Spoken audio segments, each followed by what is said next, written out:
This is Kevin Carlson. I have an opportunity to speak with Phil Ashe of the American Anglican Council. He's here in Jamaica visiting. You actually came to Jamaica for a different purpose than to be a visitor. Tell me what your purpose was in coming to Jamaica. Yes, well, Kevin, at the last minute, the Archbishop of Uganda, my primate, asked me to stand in for a delegate who was not able to be there. And since the visas were not available on such short notice, we had a problem trying to get Ugandans in. And since I was already going to be here, he asked me if I would come and serve on behalf of my province, the Church of Uganda, and I gladly agreed. Now, originally you were signed up to be a press person. That's correct.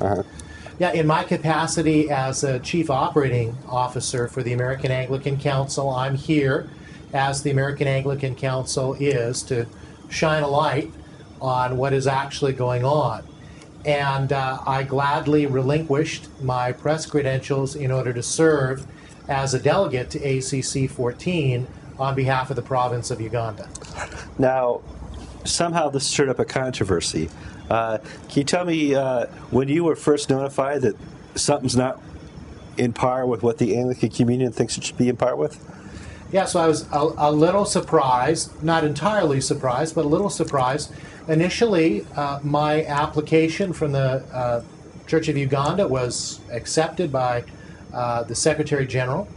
And then I think it was on Thursday I was notified by email that because I had had press credentials and because I did not actually live in Uganda, that my being seated as a delegate was problematic and that he would get back to me.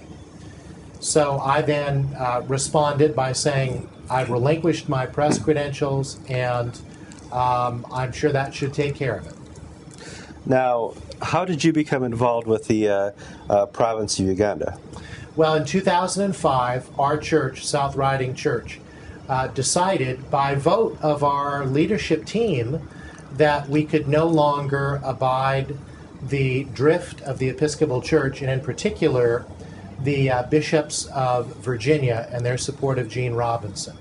So we petitioned to the province of Uganda for oversight. We were the very first church in the Diocese of Virginia to leave, and I was accepted by Bishop Benazeri Kisembo in the Diocese of Rwenzori in November of 2005, and began a very, very close and really dear relationship with him personally and with the diocese. So what was the main argument of the Anglican Communion with you being here, representing the province of Uganda? Well, their argument was I was here because of what they term a cross-provincial intervention. Okay. I read a Dar es Salaam communique that equated cross-territorial intervention with lawsuits. Am I correct in reading that? Well, actually, the Dar es Salaam communique and everything that's come out, including the Windsor Continuation Group, if you look at their report at paragraph 34, they make very clear that cross-provincial interventions have no moral equivalency with the fundamental violations of the Anglican Communion's teaching on human sexuality by TEC through its consecration of Gene Robinson as a bishop, and by the both officially sanctioned and unofficially sanctioned blessing of same-sex unions. There is no moral equivalency between those and the resulting cross-provincial interventions. All right. I can take this one step further as your interviewer. 38 provinces signed that Dar es Salaam communique, including the province we call TEC. Yes. So according to the primates and Catherine Jefferts Shorey, if they want to follow that thinking, she should not be seated here, and a few other churches as well.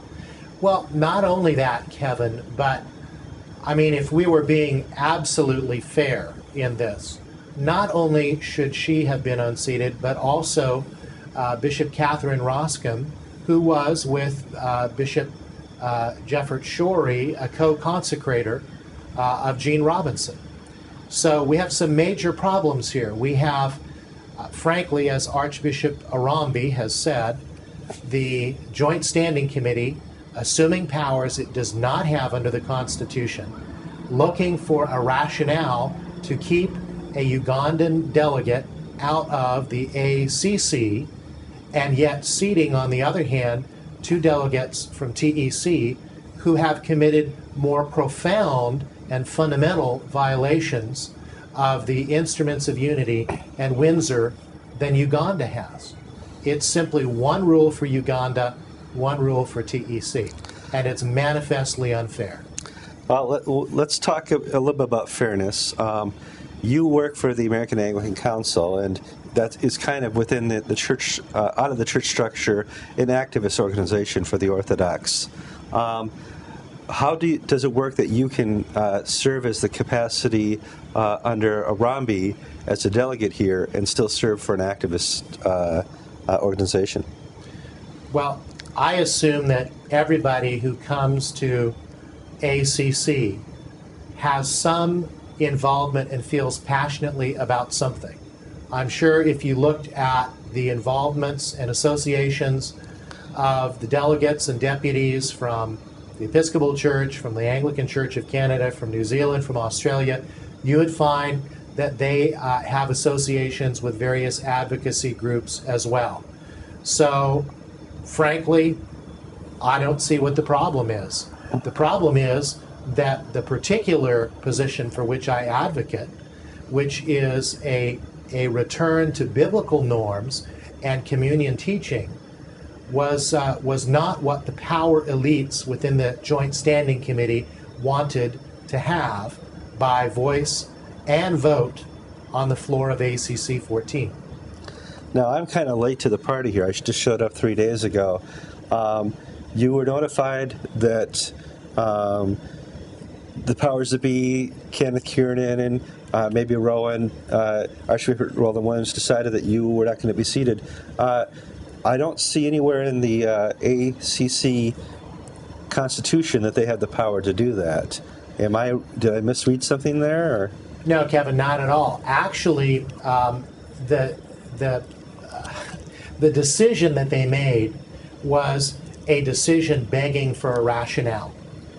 It's clear under the Constitution and under past precedent that the appointment of a delegate to ACC is a purely internal affair of a province. And that is, in fact, what Archbishop Arambi wrote back to the Joint Standing Committee and to the Secretary General.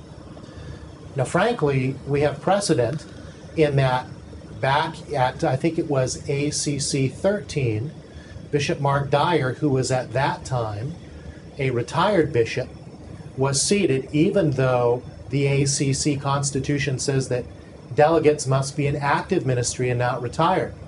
At that time, the Secretary General of the ACC, John Peterson, when asked about this apparent violation and irregularity, said, well, it's up to the province to decide. When that was brought to Kenneth Kieran's attention, his answer was simply, well, that was then, this is now. His response to Archbishop Arambi was, frankly, unintelligible. It talked about something in Section 4E of the Constitution about being a qualified delegate. They said, we don't know what the word qualified means, therefore, we're going to grant to the Joint Standing Committee the authority to decide what qualified means, which is an arrogation of power that the Joint Standing Committee has never had. And so not only do we have a violation of the sovereignty of the Church of Uganda, operating under one set of rules as opposed to TEC, but now we have a dangerous increase in the power of the Joint Standing Committee to interfere with the appointments of delegates to ACC. This is a very dangerous and unhelpful precedent, and frankly, I wouldn't be surprised if in the future we saw them use it to challenge the credentials of any delegate that they don't like.